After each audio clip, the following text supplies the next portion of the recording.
Tan interesante como lo que está pasando en Perú. Eh, Han visto ustedes pasar tres presidentes en poquitos días, algo que a nosotros nos pasó hace un tiempo, peor todavía, fueron más presidentes y sí en pocos días. Pero para entender mejor qué está pasando en aquel querido país, vamos a conversar con Paul Laurent, que es autor de ensayos y artículos sobre filosofía política, teoría del derecho, historia de las ideas. Dicho sea de paso, va a participar hoy en un, si no estoy equivocado, es hoy mismo, en un seminario justamente que habla de qué es lo que está pasando en Perú, organizado por Relial. ¿Cómo le va, Paul? Buen día, mucho gusto. Marcelo Fernández en mi nombre para CNN Radio Rosario. Muy buenos días, Marcelo. Un gusto. Gracias por atendernos tan temprano. Aparte, en Perú es mucho más, 2 horas de diferencia, ¿verdad? Así es, pero no hay problema. Bueno, muy atento y muchas gracias. Bueno, ¿qué es lo que está pasando en Perú? ¿Cómo podemos entenderlo mejor? Bueno, lo que está pasando es algo que ya viene sucediendo desde hace por lo menos unos 2 años exactamente, con relación a esta manera tan agresiva de retar la legalidad, porque de eso se trata. Hace 2 años, un poquito más, se está hablando de dictadura. Cada vez que alguien asume el cargo de presidente de la República se le cataloga de dictador por cada uno de los bandos en pugna. Pero esto viene de una fragilidad ya que tiene incluso más tiempo, ¿no? Los presidentes llegan con una fragilidad grande porque no tienen mayoría en el Congreso, ni siquiera un grupo de congresistas significativo, ya si es que no hablamos de mayoría. Tenemos un sistema representativo en la Cámara, o en el único parlamento que tenemos, porque tenemos una sola Cámara, bastante atomizado, y esto ha generado esta fragilidad, ¿no? Esto, en la academia se venía hablando que esto ya se podía dar, y en ese sentido nos sorprende, ¿no? Obviamente, una vez que estás metido dentro del ojo de la tormenta, sí, ahí uno no sabe para dónde se disparan las cosas, pero esto ya venía dándose desde hace tiempo, ¿no? Uh-huh.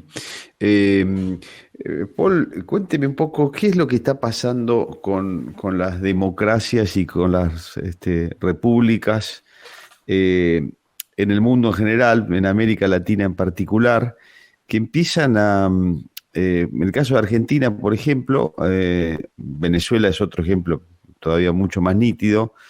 Por lo que usted me dice, Perú, otras características, otra cosa, pero en Argentina, por ejemplo, algunos gobiernos traspasan los límites que impone el equilibrio republicano y la división de poderes y demás, y no se está encontrando los traspases, no se está encontrando el correctivo.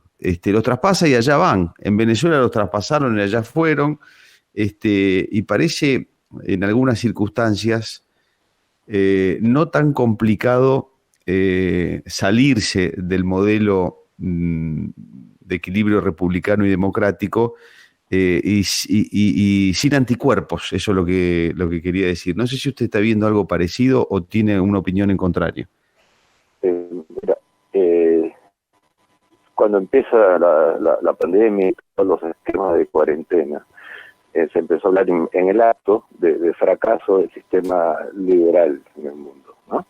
Y se empezó a atacar por ese lado, pero si empezamos a medir las cosas con calma, lo que estamos viendo es una reacción con relación a la cuarentena de estados muy fuertes que asumen que todo lo que sucede ellos deberían intervenir, y la sociedad civil en cualquier parte del mundo fue relegada. O sea, la acción de la gente para poder ponerse a buen recaudo terminó siendo ninguneada, como se dice por acá, ¿no? Echada vista como poca cosa, y se prefirió una acción desde el poder. Bueno, esa manera de proceder solo es posible con esquemas institucionales que le dan al Ejecutivo un poder muy grande. Yo creo que la crisis va por ese lado. La facultad o el poder del Estado es el que está en cuestionamiento. Y está en cuestionamiento por una cuestión muy elemental, de que es El Estado no puede estar en todas, para empezar. Los que dirigen el Estado no son unos genios, no conocen todo el escenario, es imposible que se conozca, pero ellos han asumido desde hace mucho tiempo que sí, que ellos están en condiciones de poder resolver este tipo de situaciones.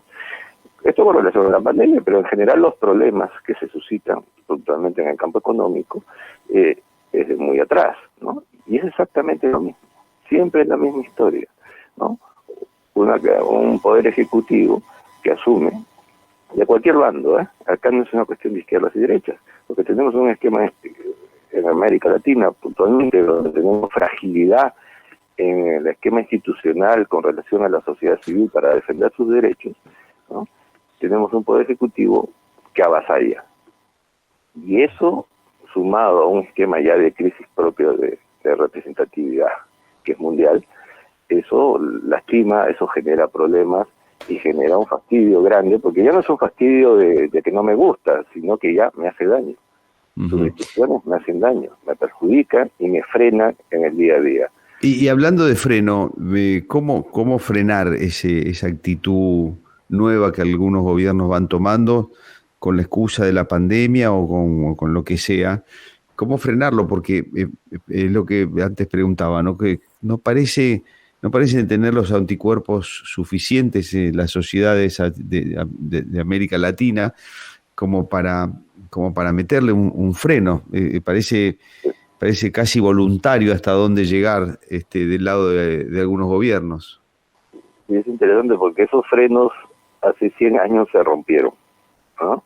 Todo este tema de que si el Estado debe intervenir de esa manera, esto fue un tema de discusión durante la Primera Guerra Mundial.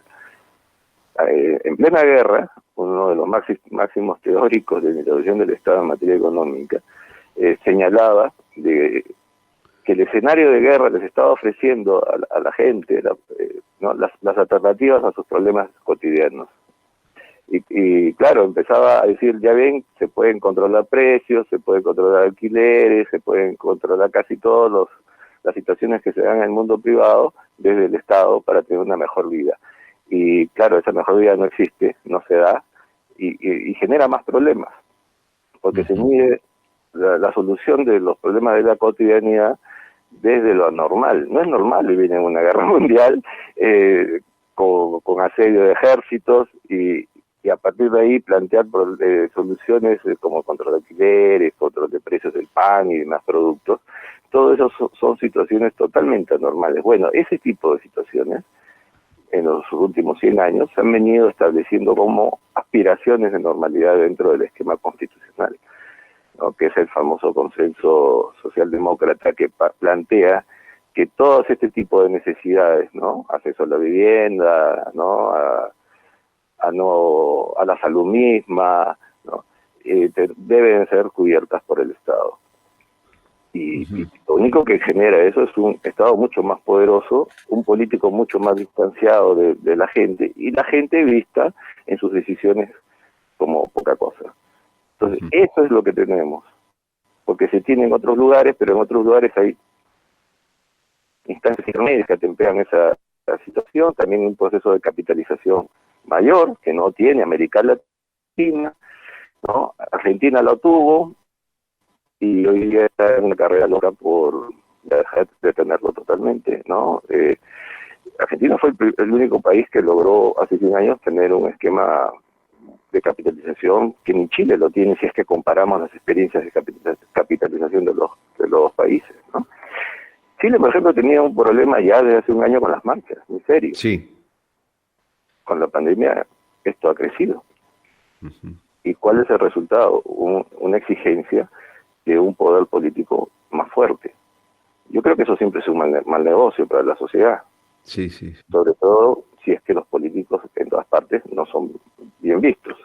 Pero curiosamente le damos más poder. Bien, le agradezco mucho, Paul, ha sido muy, muy amable, que salga bien todo en el seminario de esta mañana. Ok, muchas gracias. Gracias a usted, al contrario. Adiós, hasta luego. Okay. Bueno, hemos conversado, como ustedes escuchaban, con Paul Laurent, que es autor de varios ensayos y artículos sobre filosofía política y teoría del derecho e historia de las ideas. iba a participar de un seminario justamente sobre qué es lo que está pasando en Perú, o a partir de lo que le preguntábamos primero de qué pasaba en Perú, derivamos después con qué está pasando en las democracias de América Latina, por lo menos, ¿no?